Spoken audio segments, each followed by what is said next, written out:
So just before we begin, we're going to start with a little bit of a video, and this is actually really, really exciting.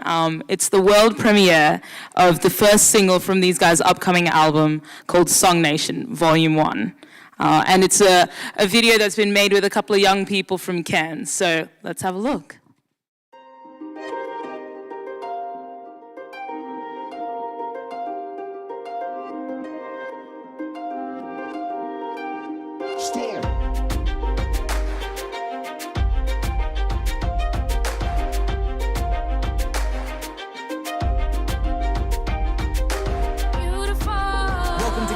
Tropical gateways in North Queensland.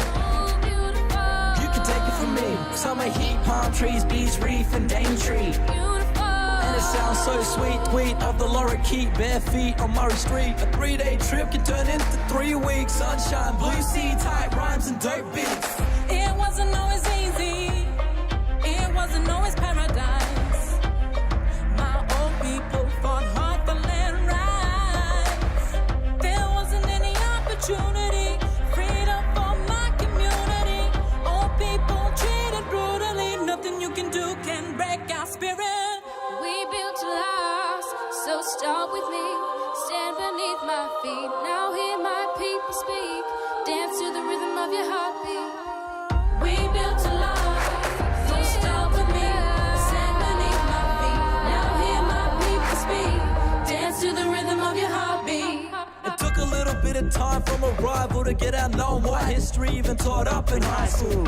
Once looking down the sights of a rifle, now celebrating our culture and survival. Hated like spiteful, I break sight. Why? This attitude has gotta change. It's not about black and white or about stereotypes, just people being treated the same. Check it out, we on track, we ready to attack it. Break the cycle like you break a bad habit. If you ever get an opportunity, you gotta grab it, cause our great-grandfather never ever had it. I can tell you, bro, if you don't know where you've been, I can tell you, sis, if you missed out on your dream, I can tell you that the spirit is strong. And if you know the song, then you can sing along with me.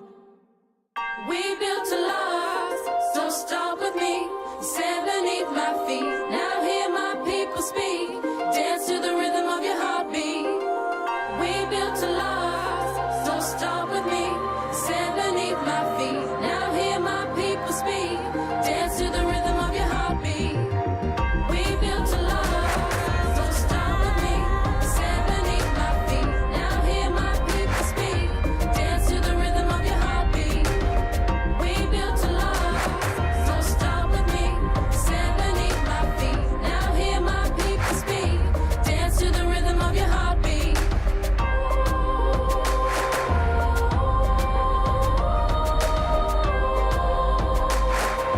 Dance to the rhythm of your heartbeat. Built to last. Dance to the rhythm of your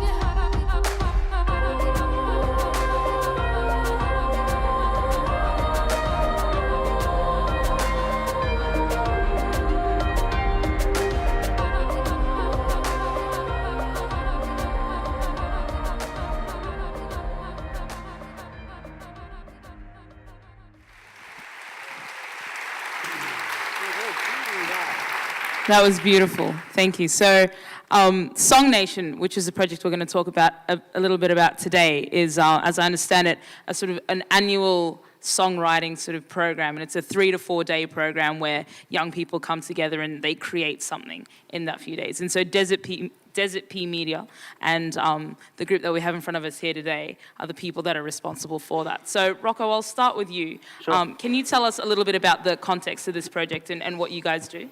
I sure can. It's a bit of an unlikely bunch sitting here.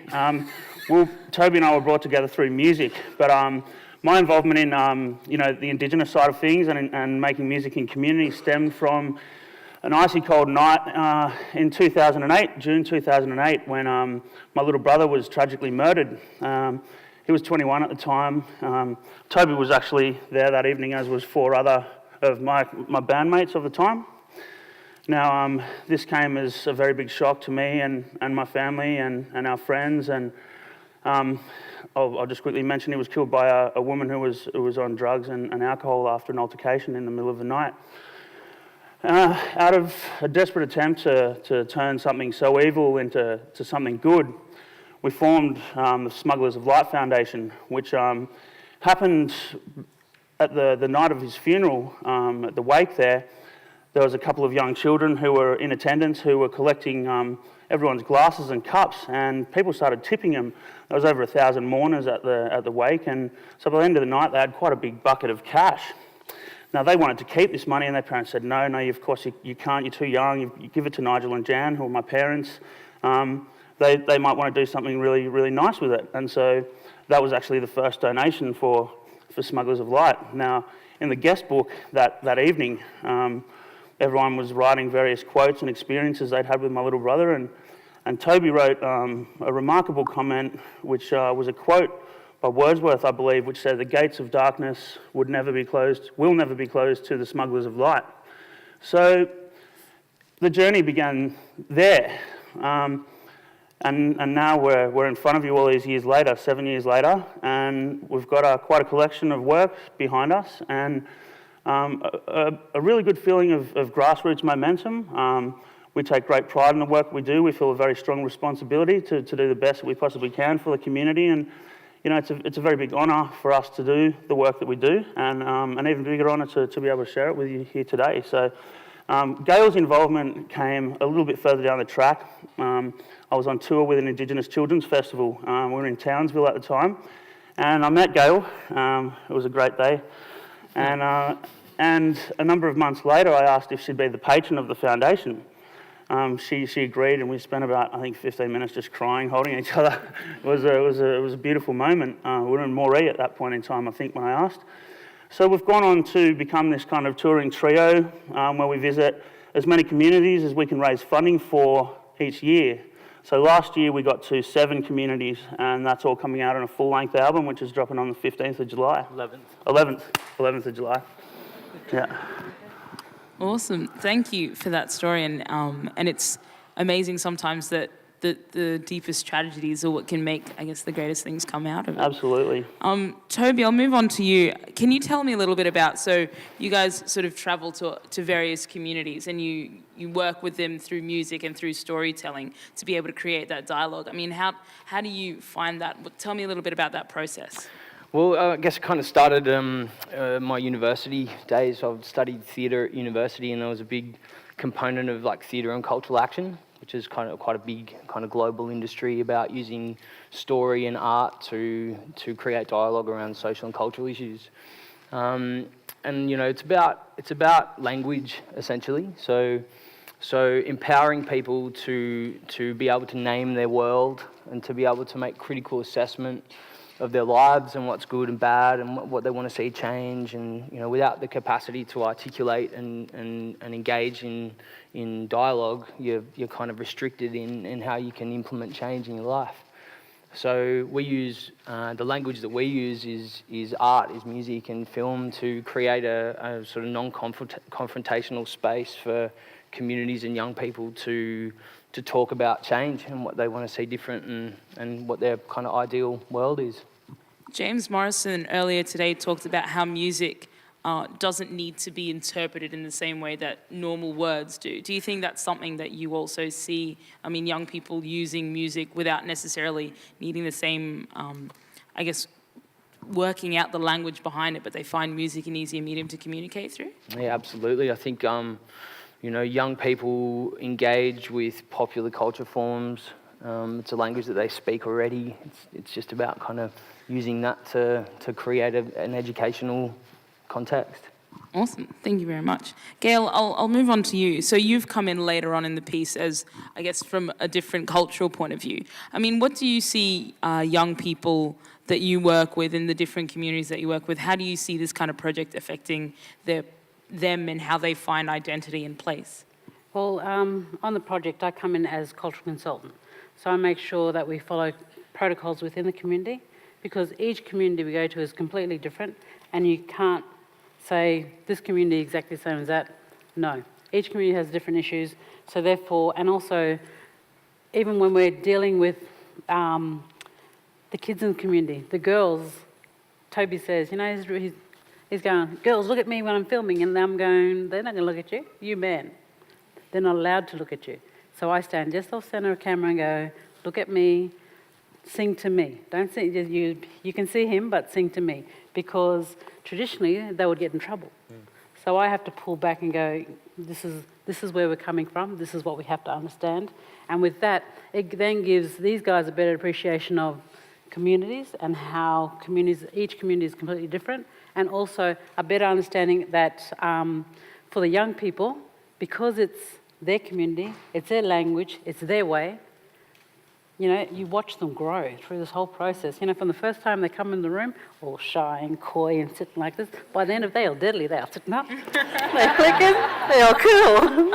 So yeah, so it's good to actually watch that development, and then by the end of it, they're your buds, you know? They're hanging off these guys because they're best friends now. Yeah. And it's that thing, and that, for me, that's where the gift is just watching that development and that sharing, because that's what it comes down to, is that thing, you know, they got to do a rabbit hunt with lads on you know, when we were out in one community, and it was like, hey, what? And he went, there was holes and everything, and I'm going like, oh my goodness. Oh, I'm glad I didn't go, actually. But, yeah. It's worth mentioning that they were catching the rabbits with no gun, and it was on foot. Bare hands. And they, That's epic. Yeah, it was. and they knew where the dips were, and it was that thing of like they were judging, and they knew it was a straight run they could do. And it was like, it's the middle of the night. I mean, you hold your hand up here, you can't see past the lights of the car, but they knew exactly where to go. And, you know, and that's, you know, the power of place, because they knew their country, they knew what to do. And then it was just instilling in these guys that respect of place. And that's what we do, is we understand and we acknowledge and we carry that forward in what we do. That's beautiful, thank you. And just before, we'll finish up with a video, but just before we go to that, what's sort of the biggest challenges that or one of the biggest challenges that you've all found working in this sort of space? And I mean, has there been anything in particular, any tools that you guys have used to overcome that? Hip-hop is our tool of engagement, for me and Toby at least, and we use it to overcome pretty much any problems that we ever hit, whether it be difficulty in getting a flow from our participants or students, or difficulty in communicating. We can always bring it back to music, to beat making, to singing, because, you know, music is an ancient part of all Indigenous cultures and you know, an integral part of their ways of life. And so a lot of it is kind of inbuilt. You know, and the fact that, you know, we make beats and write lyrics means that we've kind of got a platform to be able to communicate with really easily every time. So, and I guess like having Auntie Gail on board makes things a lot stronger. You know, people kind of see a different group having, you know, that sort of sensitivity about Indigenous cultural protocol, and you know, with her endless knowledge about culture and community, it's always pretty smooth. She's kind of all over it.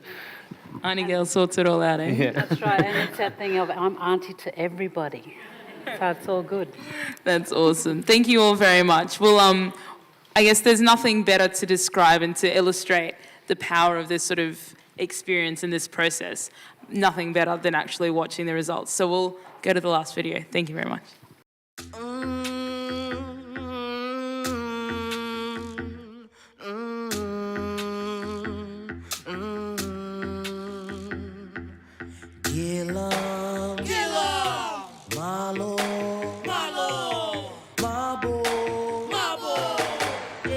This one's for you. We wrote you a rhyme about way before time, when Gilam created my island. He sailed the season, a strong Sagar breeze, and created a song out of silence. Two islands combined, this island of mine, a paradise lost in the sea. Malo created the lore and the clan, and the totem that belongs to me. The creatures that fly, the birds in the sky, the fishes that dive on the reef. My people, my blood, this island I love, my spirit, my soul, my belief. Warrior nations are gonna let a fan respect the Miriam clan. Understand? Tak moki moki, teter moki moki. Small island being fine, yeah. Ooh, ooh, yeah. Ooh, ooh, yeah. Small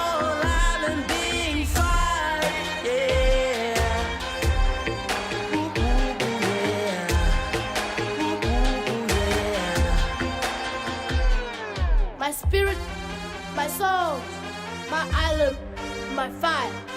My land, my right. Small island being fight. Being fight. Ooh, ooh, ooh, yeah. Since beginning begun, my roots, my clan, my straight up island way.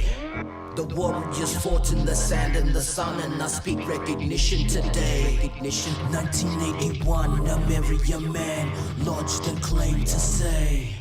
Mama and others and sisters and brothers and mothers would ignite the flame. The flame would burn, the world would learn. You can't take my island away. Tom monkey, tete monkey, the spirit's protecting his grave. We dream to succeed, achieve, believe. The future's right in front of me. Now is the time for my island to shine. A paradise lost in the sea. From person to person for ages to come. From Koiki my legacy be. My island, my dream. The future is you and it's me. Small island being fine, yeah. Ooh, ooh, ooh, yeah. Ooh, ooh, ooh, yeah. Small island being fine, yeah. Ooh, ooh, ooh, yeah. Ooh, ooh, ooh, yeah. My spirit, my soul, my island, my fight.